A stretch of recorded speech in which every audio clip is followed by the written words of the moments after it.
കേരളത്തിൽ നിയമസഭാ ഇലക്ഷൻ നടക്കാൻ വേണ്ടി ഇനി ദിവസങ്ങൾ മാത്രമേ ബാക്കിയുള്ളൂ. അപ്പോൾ പുറത്തു വരുന്ന അനൗദ്യോഗിക റിപ്പോർട്ട് പ്രകാരം, അതായത് വിഷു കഴിഞ്ഞിട്ട് ഏപ്രിൽ 15-നും ഏപ്രിൽ 30-നും ഇടയിൽ കേരളത്തിൽ നിയമസഭാ ഇലക്ഷൻ നടക്കും എന്നാണ് ചില ദേശീയ മാധ്യമങ്ങൾ റിപ്പോർട്ട് ചെയ്യുന്നത്. നമുക്കറിയാം, കഴിഞ്ഞ 10 വർഷമായിട്ട് LDF സർക്കാരാണ് കേരളം ഭരിക്കുന്നത്. LDF സർക്കാരല്ല, പിണറായി വിജയൻ എന്ന് പറയുന്ന ഏകാധിപതിയാണ് കേരളം ഭരിച്ചുകൊണ്ടിരിക്കുന്നത്. അപ്പോൾ ഈ കാലയളവിൽ ഇതിൻ്റെ ഗുണഭോക്താക്കൾ ആരാണെന്ന് ചോദിച്ചാൽ സാധാരണപ്പെട്ട ജനങ്ങളല്ല, സഖാക്കന്മാരെ ഭാര്യമാരും ഈ പിണറായി വിജയൻ്റെ കുടുംബവും സഖാക്കന്മാരുമാണ് ഈ 10 വർഷം കൊണ്ട് ഈ പിണറായി വിജയൻ സർക്കാരിൻ്റെ ഭരണത്തിൻ്റെ ഗുണഭോക്താക്കൾ. അപ്പോൾ ജനങ്ങൾ തീരുമാനിച്ചു കഴിഞ്ഞു, ഇയാളെ എങ്ങനെയെങ്കിലും ഒരു അവസരം കിട്ടിക്കഴിഞ്ഞു കഴിഞ്ഞാൽ മുച്ചൂട് മുടിക്കാൻ, വോട്ട് ചെയ്യാനാണല്ലോ സാധാരണക്കാർക്ക്, അവർക്ക് എന്താ പറയുക, അവരുടെ രോഷം പ്രകടിപ്പിക്കാൻ അവസരം കിട്ടുന്നത് വോട്ട് ചെയ്യാൻ പോകുമ്പോഴല്ലോ. അപ്പോൾ ജനങ്ങൾ തീരുമാനിച്ചു കഴിഞ്ഞു, പിണറായി വിജയനെ, ഈ പാർട്ടിയെ മുച്ചൂട് മുടിക്കും എന്ന് ജനങ്ങൾ തീരുമാനിച്ചു കഴിഞ്ഞു. അപ്പോൾ VD സതീശനും ടീം എന്താ വിചാരിക്കുന്നത്? അതായത് ഈ ഭരണവിരുദ്ധ വികാരം ഞങ്ങൾക്ക് അനുകൂലമാകും, ജനങ്ങൾ ഞങ്ങൾ അധികാരത്തിലേറ്റും എന്ന് വിചാരിച്ച് നടക്കുകയാണ്. പക്ഷേ സംഗതി അങ്ങനെയല്ല. കേരളത്തിൽ BJP ഉണ്ടല്ലോ, വലിയൊരു പ്രതീക്ഷയിൽ വളർന്നിരിക്കുകയാണ്. ഇപ്പം തിരുവനന്തപുരം കോർപ്പറേഷനിൽ BJP ഭരണത്തിൽ വന്നു. നമ്മൾ കണ്ടു, കഴിഞ്ഞ 25 വർഷം അവിടെ കോർപ്പറേഷൻ ഭരിച്ച CPM ചെയ്യാൻ പറ്റാത്ത കാര്യങ്ങളൊക്കെ വെറും 2 മാസം കൊണ്ട് അവിടുത്തെ മേയറായി VV രാജേഷും BJPയും കാണിച്ചു കൊടുത്തു, എങ്ങനെയാണ് കാര്യങ്ങൾ ഹാൻഡിൽ ചെയ്യേണ്ടത്. അപ്പോൾ ജനങ്ങൾക്ക് വിശ്വാസം വന്നു, BJP വന്ന കേരളം മാറുമെന്ന് ജനങ്ങൾക്ക് വിശ്വാസം വന്നു. അപ്പോൾ ഈ തെരഞ്ഞെടുപ്പിലെ ഏറ്റവും വലിയ നിർണായക ശക്തിയായിട്ട് BJP മാറിക്കൊണ്ടിരിക്കുകയാണ്. അപ്പോൾ BJP ഈ തെരഞ്ഞെടുപ്പ് ഏകദേശം 10, 25, 30ഓളം സീറ്റുകൾ ലക്ഷ്യം വെക്കുകയാണ്. അപ്പോൾ മുൻകാലത്തെ മാറിയല്ല, ഇപ്പോഴും വലിയ രീതിയിൽ പ്രൊആക്റ്റീവായിട്ടുള്ള കാര്യങ്ങളാണ് നടന്നുകൊണ്ടിരിക്കുന്നത്. പ്രത്യേകിച്ച് രാജീവ് ചന്ദ്രശേഖർ എന്ന അദ്ദേഹം ഒരു കോർപ്പറേറ്റ് സ്ഥാപനത്തിൻ്റെ ഹെഡാണ്. അപ്പോൾ ആ രീതിയിൽ ജനങ്ങളുടെ പൾസ് എന്താണ് മനസ്സിലാക്കിയിട്ട്, ജനങ്ങൾക്ക് എന്താണ് വേണ്ടതെന്ന് മനസ്സിലാക്കിയിട്ട്, അതായത് സ്വന്തം താല്പര്യം, സ്വന്തം കീശ ഉയർപ്പിക്കാൻ വേണ്ടിയിട്ടല്ല രാജീവ് ചന്ദ്രശേഖർ പൊളിറ്റിക്സ് ചെയ്യുന്നത്, നാടിന് നന്മ ചെയ്യാൻ വേണ്ടിയിട്ടാണ്.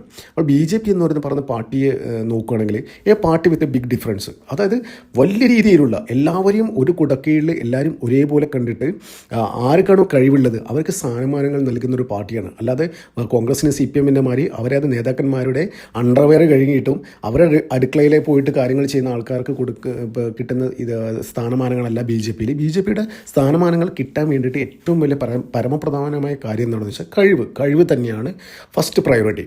അപ്പോൾ ഇപ്പോൾ പുറത്തു വരുന്ന ഏറ്റവും ഇൻട്രസ്റ്റിംഗ് വാർത്ത എന്ന് വെച്ച് കഴിഞ്ഞാൽ, അതായത് ചാനൽ ചർച്ചയിലൊക്കെ വലിയ രീതിയിലുള്ള കേരളത്തിലെ ഏറ്റവും, അതായത് മുഖവുര ആവശ്യമില്ലാത്ത ആൾക്കാരാണ്, ഒന്ന് അഖിൽ മാരാറും ഒന്ന് ശ്രീജിത്ത് പണിക്കരും. അപ്പോൾ ഈ 2 പേരും BJPയുടെ ഭാഗമായിട്ട് തെരഞ്ഞെടുപ്പ് രാഷ്ട്രീയത്തിലേക്ക് ഇറങ്ങാൻ പോകുന്നു എന്നുള്ള ഏറ്റവും പുതിയ ഇൻട്രസ്റ്റിംഗ് ആയിട്ടുള്ള വാർത്തയാണ് ഇപ്പോൾ പുറത്തു വരുന്നത്. അതായത് ആദ്യം ശ്രീജിത്ത് പണിക്കറിലേക്ക് വരികയാണെങ്കിൽ, ശ്രീജിത്ത് പണിക്കർക്ക് കേരളത്തിൽ ഏത് സീറ്റിൽ വേണമെങ്കിലും മത്സരിക്കാം എന്നുള്ള ഓഫറാണ് BJP മുന്നോട്ട് വച്ചിരിക്കുന്നത്. അതായത് രാജീവ് ചന്ദ്രശേഖർ മത്സരിക്കാൻ പോകുന്ന നേമത്ത് പോലും ശ്രീജിത്ത് പണിക്കർക്ക് മത്സരിക്കാം എന്നുള്ള ഓഫർ മുന്നോട്ട് വെച്ചു. രാജീവ് ചന്ദ്രശേഖറും ശ്രീജിത്ത് പണിക്കറും ഏകദേശം കഴിഞ്ഞ കുറച്ച് ദിവസങ്ങളായിട്ട് വലിയ രീതിയിൽ ചർച്ച നടത്തിക്കൊണ്ടിരിക്കുകയാണ്. അതായത് എവിടെ ശ്രീജിത്ത് പറയുന്ന സ്ഥലത്ത് മത്സരിക്കാം, ഫുൾ മെഷീനറീസ്, നിങ്ങൾ പറയുന്ന മാതിരി എല്ലാ കാര്യങ്ങളും നിങ്ങളുടെ തെരഞ്ഞെടുപ്പ് സംവിധാനത്തിന് വേണ്ടി ഉപയോഗിക്കാം എന്നുള്ള ഒരു ഓഫർ മുന്നോട്ട് വെച്ചിരിക്കുകയാണ്. അപ്പോൾ ശ്രീജിത്ത് പണിക്കർ ഇതിന് അനുകൂലമായിട്ടോ പ്രതികൂലമായിട്ടോ ഒന്നും പറഞ്ഞിട്ടില്ല. അപ്പോൾ രാജീവ് ചന്ദ്രശേഖരൻ ഒഫീഷ്യലി പറഞ്ഞിട്ടുണ്ടായിരുന്നു, അതായത് ഞാൻ വന്നത് നേതാവാകാൻ വേണ്ടിയിട്ടല്ല, നേതാക്കന്മാരെ സൃഷ്ടിക്കാൻ വേണ്ടിയിട്ടാണ്. അതായത് എൻ്റെ താല്പര്യം എന്ന് വെച്ച് കഴിഞ്ഞാൽ ഇവിടെ BJP ഇവിടെ പ്രോഗ്രസ് ചെയ്യണം, BJP ഭരണത്തിൻ്റെ ഭാഗമാകണം, BJP സർക്കാർ NDA സർക്കാർ കേരളത്തിൽ അധികാരത്തിൽ വരണം. അതിന് വേണ്ടിയിട്ട് ആരെ വേണമെങ്കിലും, അതായത് ആർക്കാണോ അത് കഴിവുള്ളത് അവരെ മുന്നോട്ട് അവരെ വളർത്തിക്കൊണ്ടുവരാനും അവരെ മുഖ്യധാരയിലേക്ക് കൊണ്ടുവരാൻ വേണ്ടിയിട്ടാണ് ഞാനിവിടെ വന്നത്, അല്ല ഞാൻ നേതാവാൻ വേണ്ടിയിട്ടല്ല എന്ന്. നിങ്ങൾ ശ്രദ്ധിച്ചാൽ മനസ്സിലാവും. മുൻകാലങ്ങളൊക്കെ ഇപ്പോൾ K. സുരേന്ദ്രൻ BJPയുടെ അധ്യക്ഷൻ ഉണ്ടായിരിക്കുമ്പോൾ അദ്ദേഹം ഒരുപാട് കാര്യങ്ങൾ ചെയ്തു. പക്ഷേ അദ്ദേഹത്തിന് വലിയ രീതിയിൽ മാധ്യമങ്ങളുടെ സൈഡിൽ നിന്ന് സപ്പോർട്ട് കിട്ടിയിരുന്നില്ല. അദ്ദേഹത്തിന് വലിയ രീതിയിൽ കളിയാക്കാനും പല രീതിയിലുള്ള ഇല്ലാത്ത കാര്യങ്ങൾ വലിച്ചിട്ട് പല അലിഗേഷൻസും ഇങ്ങനെ വലിച്ചിട്ടിട്ട് അദ്ദേഹത്തിൻ്റെ പ്രതിച്ഛായ തകർക്കാനാണ് ഇവിടുത്തെ മാധ്യമങ്ങൾ ശ്രദ്ധിച്ചത്. പക്ഷേ ഇപ്പം രാജീവ് ചന്ദ്രശേഖർ വന്നപ്പോൾ മൊത്തം സിറ്റുവേഷൻ മാറി. മാധ്യമങ്ങൾ അദ്ദേഹം കൈകാര്യം ചെയ്യുന്ന രീതി വേറെ ലെവലായി. അദ്ദേഹത്തിൻ്റെ ലാംഗ്വേജും ഇതൊക്കെ വെച്ചിട്ട് ഇയാളോടൊന്നും മുട്ടി നിൽക്കാൻ പറ്റാത്ത അവസ്ഥയാണ്. അപ്പോൾ ഈ രാജീവ് ചന്ദ്രശേഖരൻ പറഞ്ഞ പ്രകാരം നേതാവാകാൻ വേണ്ടി വന്നതല്ല, നേതാക്കന്മാരെ സൃഷ്ടിക്കാൻ വേണ്ടി വന്നതാണെന്നില്ല അദ്ദേഹത്തിൻ്റെ പ്രഖ്യാപനം തന്നെ ഒരു ക്ലിയർ മെസ്സേജാണ്. അപ്പോൾ ഇത്തരത്തിലുള്ള പബ്ലിക് ഫേസിൽ നല്ല തിളങ്ങി നിൽക്കുന്ന കാലിബറുള്ള നല്ല ടാലൻ്റുള്ള ആൾക്കാരെ ഈ തെരഞ്ഞെടുപ്പ് രാഷ്ട്രീയത്തിലേക്ക് ഇറക്കാൻ വേണ്ടി തന്നെയാണ് BJP ശ്രമിക്കുന്നത്. അതിൻ്റെ ഭാഗമായിട്ടാണ് ശ്രീജിത്ത് പണിക്കരെ പോലുള്ള നല്ല കഴിവുള്ള, നല്ല എല്ലാ ലാംഗ്വേജും കൈകാര്യം ചെയ്യാൻ പറ്റുന്ന, എല്ലാ കാര്യങ്ങളും പഠിച്ച് വ്യക്തമായി പ്രസൻറ്റ് ചെയ്യാൻ പറ്റുന്ന ഒരു വ്യക്തിയാണ് ശ്രീജിത്ത് പണിക്കർ. അത്തരത്തിലുള്ള ശ്രീജിത്ത് പണിക്കർ BJP സംബന്ധിച്ചിടത്തോളം പാർട്ടിക്ക് മുതൽക്കൂട്ടാകും. അപ്പോൾ അങ്ങനെയുള്ള നിയമസഭയിലേക്ക് എത്തിക്കഴിഞ്ഞ് കഴിഞ്ഞാൽ ഇവിടുത്തെ ആരാണോ ഭരിക്കുന്നത് അവർക്കെതിരെ എന്താ പറയുക, പ്രതിപക്ഷ ഇൻ കേസ് BJP പ്രതിപക്ഷത്തിരിക്കുകയാണെങ്കിൽ വലിയ രീതിയിലുള്ള കാര്യങ്ങളൊക്കെ പ്രസൻറ്റ് ചെയ്തും ജനങ്ങളുടെ ഒരു നാമം വേണ്ട ശ്രീജിത്ത് പണിക്കർക്ക് കഴിയുമെന്നുള്ള ഒരു തിരിച്ചറിവ് തന്നെയാണ് BJP ശ്രീജിത്ത് പണിക്കറെ ഏത് സീറ്റിലേക്ക് വേണമെങ്കിലും മത്സരിച്ചോളാം എന്നുള്ള ഓഫർ മുന്നോട്ട് വെച്ചത്. അപ്പോൾ അപ്പുറത്തെ സൈഡ് വരികയാണെങ്കിൽ അഖിൽ മാരാർ നമുക്കറിയാം ബിഗ് ബോസ് വിജയിയാണ്. പിന്നെ സോഷ്യൽ മീഡിയയിലുള്ള പല കാര്യങ്ങളും തുറന്നു പറയുന്ന ഒരു വ്യക്തിയാണ്. ഇടക്കാലത്ത് ചില റൂമേഴ്സ് ഉണ്ടായിരുന്നു കോൺഗ്രസിൻ്റെ സ്ഥാനാർത്ഥിയാകുമെന്ന്. നമ്മുടെ ചെന്നിത്തലയായിട്ടൊക്കെ ഒരു ഫോട്ടോ ഒക്കെ പോസ്റ്റ് ചെയ്ത് വലിയ വൈറലായിരുന്നു. പിന്നെ അതിനുശേഷം VD സതീശനെതിരെ പരസ്യമായ രംഗത്ത് വന്നു. VD സതീശൻ അതായത് ജമാഅത്തെ ഇസ്ലാമി പോലുള്ള തീവ്രവാദ സംഘടന, മുസ്ലിം തീവ്രവാദ സംഘടനയെ സപ്പോർട്ട് ചെയ്യുന്നു. നേരെ മറിച്ച് NSS SNDP പോലുള്ള സംഘടന തള്ളിപ്പറയുന്നു. അത് ശരിക്കും കോൺട്രഡിക്ഷനാണ്. അങ്ങനെ പാടില്ല. ഒരു നേതാവ് ആകുവാണെങ്കിൽ, നല്ല നേതാവിൻ്റെ ലക്ഷ്യം ഇത് എന്ന് വെച്ച് കഴിഞ്ഞാൽ എല്ലാവരെയും ഒരേപോലെ കാണുന്നത്. അപ്പോൾ അത്തരത്തിലുള്ളൊരു മനസ്സ് VD സതീശനില്ല. കാരണം എന്ന് വെച്ചാൽ VD സതീശൻ്റെ കഴുത്ത് ഇവന്മാരുടെ കക്ഷത്തിലാണ്, ഈ സുഡാപ്പിയുടെ കക്ഷത്തിലാണ് എന്നാണ് അഖിൽ മാരാർ പറഞ്ഞിരിക്കുന്നത്. അപ്പോൾ അതിൽ നിന്ന് കാര്യം വ്യക്തമായി. അഖിൽ മാരാർ എന്തായാലും കോൺഗ്രസിൻ്റെ കൂടെ വരില്ല എന്ന്.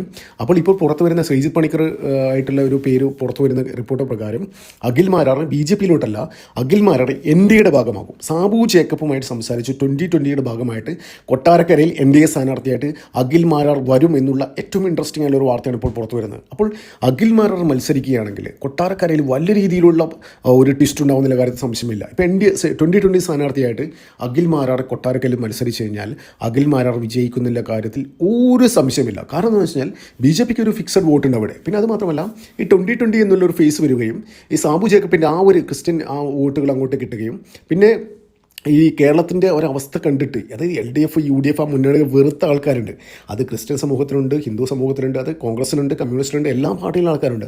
ആ വോട്ടുകളൊക്കെ അഖിൽ മാരാർക്ക് കിട്ടും. അഖിൽ മാരാർ അവിടെ ജയിച്ചു വരികയും ഈ അസംബ്ലിയിൽ അഖിൽ മാരാർ പോലെ ആൾക്കാർ എത്തിക്കഴിഞ്ഞ് കഴിഞ്ഞാൽ നല്ല രീതിയിൽ ജനങ്ങളുടെ ഒരു മുഖമായിട്ട് മാറാൻ പറ്റും. കാരണം എന്ന് വെച്ച് കഴിഞ്ഞാൽ കാര്യങ്ങൾ ശ്രീജിത്ത് പണിക്കർ അതേമാതിരി കാര്യങ്ങൾ പഠിച്ച് പ്രസൻറ്റ് ചെയ്യാനുള്ള നല്ലൊരു കഴിവുള്ളൊരു വ്യക്തിയാണ് അഖിൽ മാരാർ.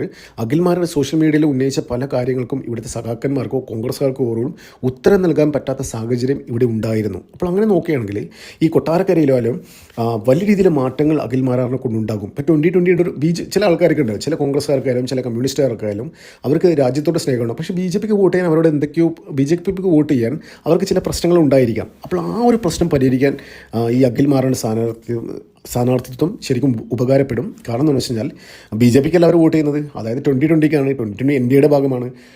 അപ്പോൾ ഇതൊക്കെ കൂട്ടി വായിക്കുകയാണെങ്കിൽ വരുന്ന ഇലക്ഷനിൽ കേരളത്തിൽ വലിയ രീതിയിലുള്ള മാറ്റങ്ങൾ BJP മുൻനിർത്തി കേരളത്തിലെ രാഷ്ട്രീയത്തിൽ പൊളിറ്റിക്കൽ ലാൻഡ്സ്കേപ്പിൽ ഉണ്ടാകാൻ പോവുകയാണ്.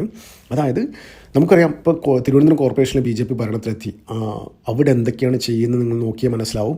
അപ്പോൾ കേരളം ശരിക്കും മാറണമെങ്കിൽ, കേരളത്തിൽ എന്തെങ്കിലും വികസനം വരണമെങ്കിൽ, നല്ല രീതിയിലുള്ള ഒരു ഉയർച്ച ഇവിടുത്തെ സംസ്ഥാനത്ത് നല്ല പൊട്ടൻഷ്യലുള്ള സംസ്ഥാനമാണ് കേരളം. അപ്പോൾ അതിനെ നല്ല രീതിയിൽ ഉപയോഗിക്കാൻ, അതിനെ ചാനലൈസ് ചെയ്യാനും തക്ക രീതിയിലുള്ള അതിന് കഴിവുള്ള പ്രാപ്തിയുള്ള നേതാക്കന്മാരുള്ളൊരു പാർട്ടിയാണ് BJPക്ക് അറിയാം ഏതൊരു സംസ്ഥാനത്തെയും അവിടുത്തെ ജനങ്ങളെയും അവിടുത്തെ പൊട്ടൻഷ്യൽ എങ്ങനെ യൂസ് ചെയ്യണം BJPക്ക് അറിയാം. അപ്പോൾ BJPക്ക് നിങ്ങളൊരു 10, 15, 20 സീറ്റ് കൊടുത്ത് നോക്ക്. നിങ്ങൾക്ക് മനസ്സിലാവും കേരളത്തിൽ എത്രത്തോളം വികസനം, എന്തൊക്കെ മാറ്റങ്ങൾ ഉണ്ടാകുമെന്ന് നിങ്ങൾക്ക് മനസ്സിലാവും. അത് വേണമെന്നുണ്ടെങ്കിൽ നിങ്ങൾ വോട്ട് ചെയ്തിട്ട് ഇത്ര ആൾക്കാർ ജയിപ്പിക്കുക. അപ്പോൾ നമുക്കറിയാം, എനിക്ക് ഒന്നേ പറയാനുള്ളൂ, വരുന്ന ഇലക്ഷനിൽ വലിയ രീതിയിലുള്ള മാറ്റങ്ങൾക്കാണ് BJP എന്താ പറയുക ചൂടുവെക്കുന്നത്. അപ്പോൾ അത് ജനങ്ങളുടെ സപ്പോർട്ട് ഉണ്ടായേ പറ്റൂ. ഒരു 15 സീറ്റ് നിങ്ങൾ BJPക്ക് കൊടുത്തു നോക്കുക. കേരളം മാറുന്ന ഇന്ത്യയിലെ നമ്പർ 1 സംസ്ഥാനമായി മാറുന്ന കാര്യത്തിൽ ഒരു സംശയമില്ല. അപ്പോൾ എന്തായാലും ഈ ശ്രീജിത്ത് പണിക്കരും അഖിൽ മാരാറും പോലെയുള്ള ആൾക്കാരൊക്കെ BJPയുടെ NDAയുടെ ഭാഗമാകട്ടെ, അവർ ജയിച്ചിട്ട് MLA ആവട്ടെ. എന്നിട്ട് ഇവിടുത്തെ എന്താ പറയുക കോൺഗ്രസ് ആയാലും LDF ആയാലും UDF ആയാലും അവർ ചെയ്യുന്ന ഉടായ്പകൾ പൊളിച്ചെടുക്കട്ടെ. ജനങ്ങൾ കാണട്ടെ ഇവരുടെ എന്താ പറയണ്ടേ യഥാർത്ഥ മുഖം എന്താണെന്ന് നിയമസഭയിൽ അവർ കാണട്ടെ. അതിനായി കാത്തിരിക്കാൻ. നന്ദി, നമസ്കാരം. മറ്റു വീഡിയോ കാണാം.